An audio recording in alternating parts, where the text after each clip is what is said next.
بسم اللہ الرحمن الرحیم۔ آج ہم بات کریں گے خواتین پر تشدد کی روک تھام کے حوالے سے متعلقہ قوانین کے بارے میں۔ عورتوں کے لیے قانون سازی ایک خوش آئند عمل ہے۔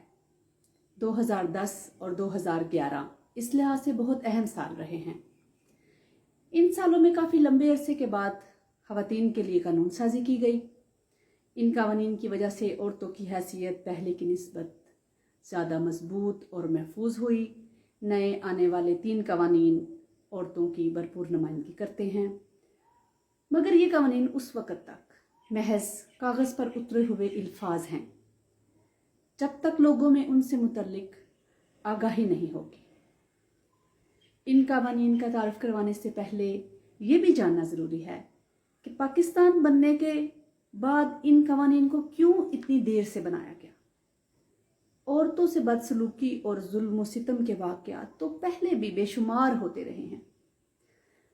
اس کی وجہ یہ ہے کہ الیکٹرانک میڈیا اور سوشل میڈیا نے جس انداز سے مسائل کی کھل کر نشاندہی کی، تو اسی بات نے قانون سازوں کو مجبور کیا کہ وہ عورتوں کے مسائل حل کرنے کے لیے قانون سازی کریں۔ 1961 میں آئلی معاملات میں عورتوں پر جو ظلم و ستم ہو رہا تھا، اس کو روکنے کے لیے مسلم آئلی قوانین آرڈیننس 1961 کو رائج کیا گیا۔ اس کے بعد ایک طویل عرصے کے بعد عورتوں کو تحفظ دینے کے لیے تحفظ نسواں ایکٹ 2006 کو پیش کیا گیا۔ اس کے 4 سال کے عرصے کے بعد 2010 میں عورتوں کو کام کی جگہوں پر جنسی طور پر ہراساں کرنا اور ان کو تھریٹ کرنے کے خلاف تحفظ کا قانون 2010 منظور کیا گیا، جس کے ذریعے عورتوں کو دفتروں، فیکٹریوں اور اداروں میں تحفظ ملا۔ اس قانون کے ذریعے جنسی طور پر ہراساں کیے جانے کے خلاف شکایتیں دائر کی جا سکیں گی۔ اس نظام میں ایک ادارے کے اندر ایک ضابطہ اخلاق اور ایک 3 رکنی کمیٹی موجود ہے جو جنسی طور پر ہراساں کیے جانے کے خلاف شکایات کو مؤثر طور پر نمٹا سکے گی۔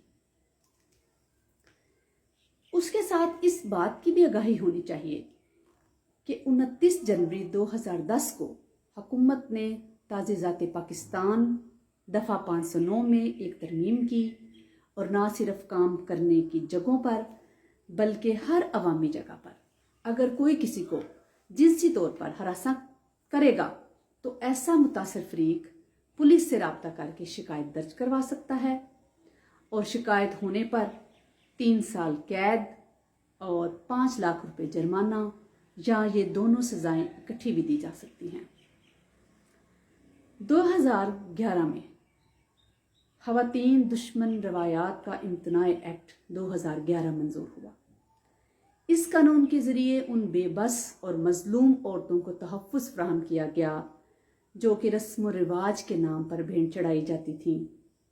اس قانون کے تحت ونی، سوارا، بدلے صلح یا رواج کے نام پر لڑکی دینا یعنی اس کی شادی کرنا یا اسے مجبور کرنے پر 310A تعزیزات پاکستان کے تحت زیادہ سے زیادہ 7 سال اور کم سے کم 3 سال قید اور 5 لاکھ جرمانے کی سزا مقرر ہے۔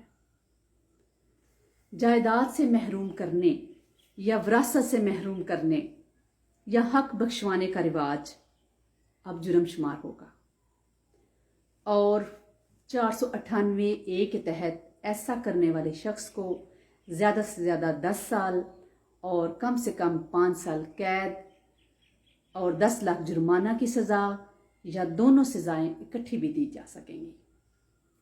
زبردستی کسی بھی عورت کی شادی روکنے کے لیے 498B تعزیزات پاکستان میں زیادہ سے زیادہ 10 سال اور کم سے کم 3 سال قید اور 5 لاکھ جرمانہ کی سزائیں ہو سکتی ہیں۔ قرآن پاک سے شادی کرنے کی کوشش یا ایسا کرنے کا موقع یا سہولت فراہم کرنے پر 498C تعزیزات پاکستان کے تحت زیادہ سے زیادہ 7 سال اور کم سے کم 3 سال قید اور 5 لاکھ جرمانہ کی سزا ہو سکتی ہے۔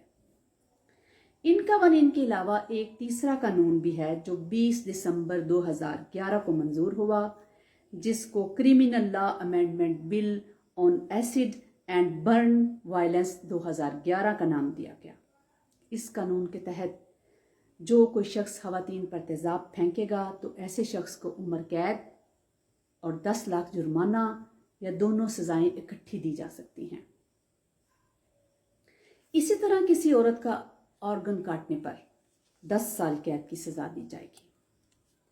ان قوانین کے علاوہ گھریلو تشدد کا قانون بہت لمبے عرصے سے تعطل کا شکار ہے۔ اس سلسلے میں بڑی پیش رفت بھی ہوئی ہیں۔ 1996، 2006 اور 2008 میں بارہا یہ بل منظوری کے لیے پیش ہوتا رہا، مگر نتیجہ صفر۔ 2009 میں یہ بل قومی اسمبلی سے منظور بھی ہو گیا، مگر چونکہ سینٹ کی منظوری نہ تھی اس وجہ سے یہ بل ختم ہو گیا۔ قوانین بننا ایک اچھا عمل ہے، مگر یہ فائدہ مند تب ہوتا ہے جب اس سے فائدہ اٹھایا جاتا ہے۔ ضرورت اس امر کی ہے کہ عام لوگوں تک اس بات کی آگاہی ہو کہ ایسے قوانین موجود ہیں جن سے ان کو داد رسی مل سکتی ہے، ان کو انصاف مل سکتا ہے، اور ایسے قوانین ہمارے معاشرے کے پسے ہوئے مظلوم افراد کی مدد کے لیے بنائے گئے ہیں۔